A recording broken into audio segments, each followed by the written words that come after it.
आज आपण सातारचा शेंगदाण्याच्या कुटाचा महाद्या बनवूया।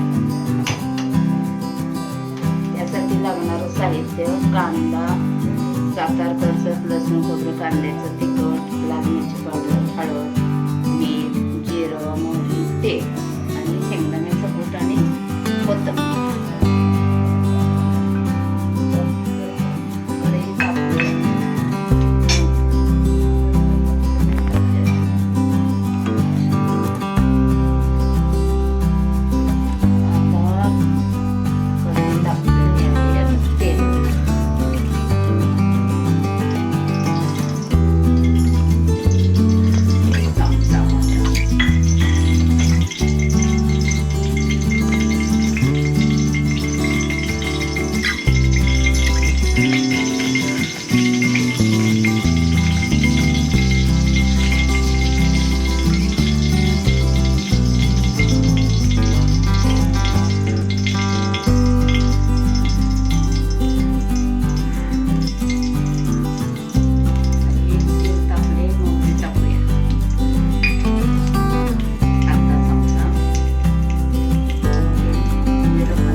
कांदा, लसूण, खोबरं मिसळलेलं आणि थोडी लाल मिरची पावडर 1 चमचा आणि हे 3 चमचे असं हळद थोडी असं हे तिखट आपण चांगलं परतून घेऊ।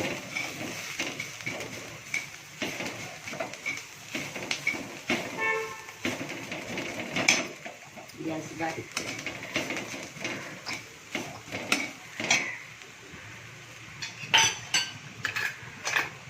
आता शेंगदाण्याचा कूट टाकूया।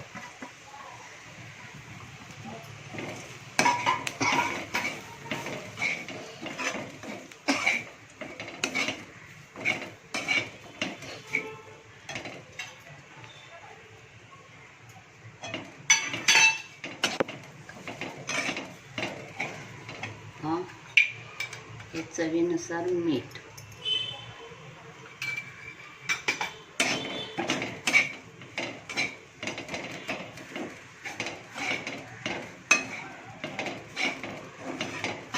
आता थोडं पाण्याचा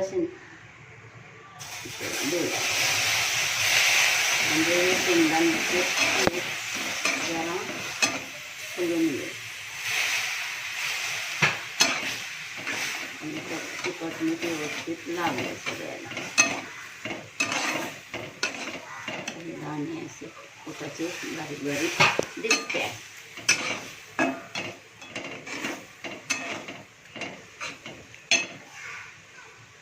आणि ही आता थोडी कोथिंबीर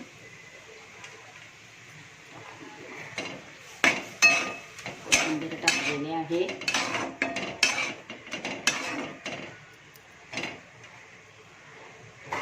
आता आपण त्याच्यावर थोडं झाकण टाकून 2 मिनिटं शिजून देऊ।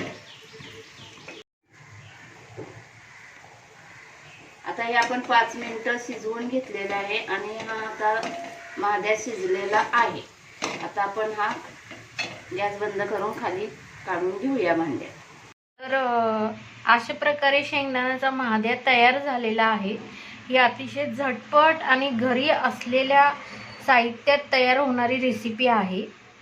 जेव्हा तुमच्याकडे भाजीला काही अवेलेबल नसेल तेव्हा तुम्ही ही रेसिपी नक्की ट्राय करू शकता। तसेच प्रवासात जर तुम्ही जात असाल प्रवासासाठी तर तुम्हाला ही रेसिपी अतिशय उपयुक्त आहे. घरून तुम्ही डबा घेऊन जाऊ शकता. ही बनवलेली भाजी एक दिवस पूर्ण ताजी राहू शकते, खराब होत नाही. सो ही रेसिपी तुम्ही नक्की एकदा ट्राय करून बघा. अशाच नवनवीन महाराष्ट्रीयन रेसिपी शिकण्यासाठी आणि बघण्यासाठी माझ्या चॅनलला सबस्क्राईब करा आणि लाईक करा. थँक्यू.